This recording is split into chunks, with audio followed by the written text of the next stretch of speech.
Everything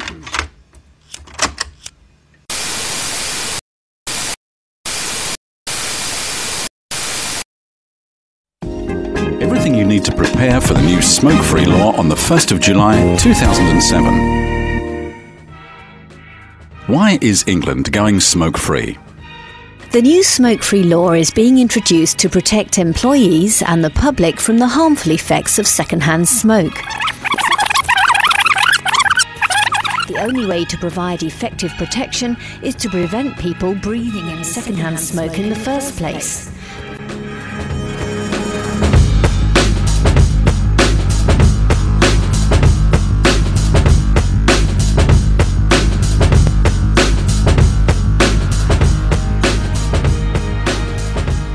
Yeah, a bloke I know was telling me last week that he's not a smoker, but all his mates smoke, and he's now found that they're going less and less to the pub, because when they do go, as you say, they can't get a conversation going. Somebody goes off to have a fag, the others go out with him, then they come back. It's all fragmented, and that kind of jolly atmosphere, a couple of hours of a couple of pints and 3 or 4 fags, is gone. Have you found that? On July the 1st, 2007, the English government introduced the much-debated smoking ban, which was to prevent people smoking in most public places, such as railway stations and pubs. Its main aim is to prevent passive smoking as much as possible. It is believed that passive smoking can be as dangerous as actually smoking a cigarette. But is this ban against human rights? Is it costing businesses trade and money? 6 months into the ban, I'm here to investigate.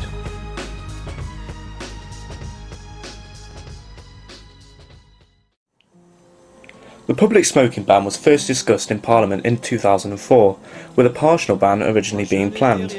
Amid huge public debate and confusion, the date was set at July the 1st, 2007.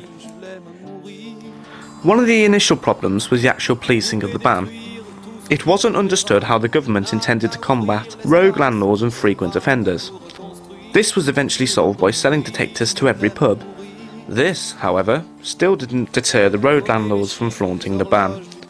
These detectors, meanwhile, also cost a staggering £255 each, meaning more expenditure for the licensee. The stats so far leave a lot to be explained. Although the government has released the compliance stats, they still make a hard reading. For example, between July and December 2007, 1,449 written warnings had been handed out, for landlords failing to prevent smoking in a smoke-free area. A combined total of 879 people had been issued either a warning or a penalty notice between the same period. July to December 2007 also saw a staggering total of 21,755 calls to the compliance lines, either directly or through local authorities. Nothing seems to be straightforward. Even the managing director of Wetherspoons, Tim Martin, was quoted as saying, "As I understand it, the medical arguments about passive smoking are weak and debatable." Another significant point appears to be the massive effect on trade. For example, 6 months into the ban in Wales, reports from the LVA state that pubs have lost up to 20% of trade. A pub chain suffering from the ban here in England, however, is Wetherspoons. 6 months into the English ban, they have seen profits drop by 13%. Another much debated aspect is passive smoking. Many organisations, including Forest, argue how significant the dangers of passive smoking really are, stating that the government has exaggerated the description of passive smoking. Unfortunately, as of yet, we have no statistics or scientific evidence to determine this confusion.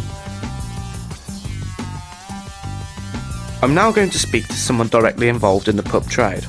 Gina Taylor at the Broadwaters Inn in Kidderminster has agreed to answer a few questions relating to the smoking ban and her pub. Could you tell us what the smoking ban means to a licensee such as yourself, and what do your roles include to stop such a problem? Right. Most people, I think, because of the newspapers and the news coverage, have just got used to the idea that they can't smoke in a pub. On the odd occasion, people have lit up, but that's only through forgetting, or they've been talking and, you know, completely forgotten what they've been doing.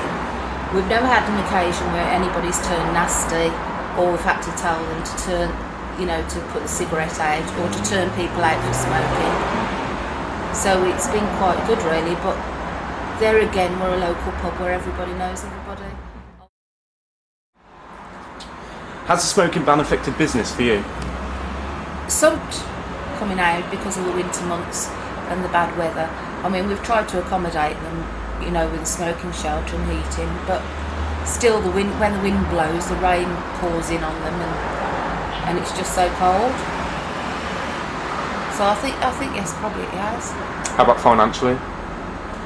Yes, it has, because of the extra electricity to keep lights and heaters on outside, and the cost of the covers, the umbrellas.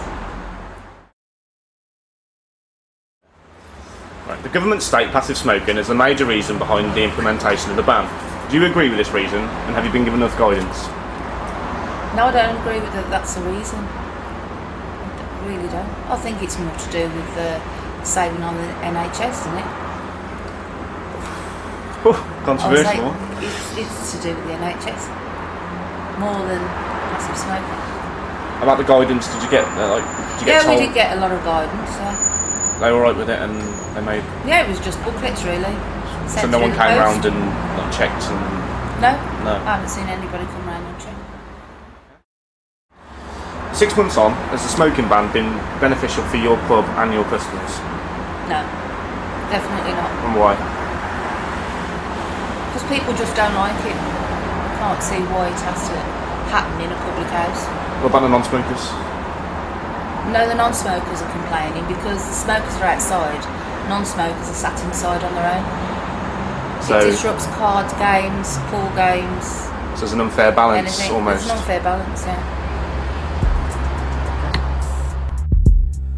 That's interesting. It appears that the benefits are completely overshadowed by the drawbacks.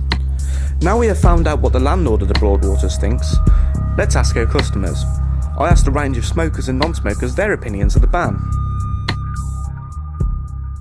What would you do about it? What do you reckon should be done? If there's a pub with 2 rooms, smokers go in one room and non-smokers in another room. That's the way it should be with a pub with 2 rooms. We've got to sit outside in the cold in the winter having just to have a cigarette. There should be a smoking room and a non-smoking room. Non-smokers have got the choice then, the same as smokers. We haven't been given the choice. And what about the health issues, passive smoking, what they say about that? There again with passive smoking, if there's adequate ventilation or extract fans, there should be a room where you're entitled to smoke. Spoil the pubs. Spoil the pubs. Being a politician like I am, I think it's an absolute load of rubbish. But look, pubs with drinkers in, lads, and a smoke. Pubs with food, no smoking. It's spoiled tradition. It doesn't bother me. I think it's a good idea. You think it's a good idea? So is it nice to come to a clean pub and I can wear the same clothes and hang them up when I get home, so I don't have to keep washing them every night. Yeah. What about you? Do you agree with the smoking ban as well? You don't agree with it? Oh, yeah. Oh, you do agree with it? Yeah. Why is it nice to come to a clean pub? Yeah. And we kick your mum outside. She don't smoke in the house either, does she? Oh, so your wife's a smoker then? Yeah. Right, okay. The revenue they get from public houses as such, when they start closing down, which they have done already, they will notice the difference, but by then it's too late, You set in stone what you want, but you regret it later, but it's too late. So, what do you think about the smoking ban then? I think in some respects it's a good thing for the pubs inside, but I mean, it's just killed the pub, innit, really, basically, because everybody was outside and it's killed the art of conversation, innit, really. Quite a mix there, really. One thing we can gather, though, is the issue of human rights. This appears to vary from opinion to opinion. The human rights aspect is one of the primary focuses of anti-smoking ban organisations, such as Forest. Speaking of these organisations, I tried to organise interviews with the anti-smoking group ASH and the pro-smoking group Forest. ASH refused. However, they issued the following statement. 1. Statistics at the Smoke Free England website show both results of local authority visits and calls to the compliance line with extremely low figures. As you will probably appreciate, the change in the law has been a great success and easier for landlords to enforce than expected, with very few breaches. That's a fair point. However, Forest, the pro-smoking group, issued me with the following statement. Our own recent poll suggests that over 75% of people, including non-smokers, would like to see a reverse of the ban. Many of the people involved in our ongoing campaign are recognisable faces, including Anthony Worrell Thompson and Boris Johnson MP.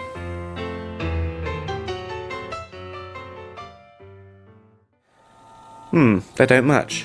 One thing we can gather, however, is the different approaches from each side. It seems as though at the moment, the pro-smoking ban movement has reason to be happy with the ban. The anti-smoking ban movement, however, are getting used to the ban.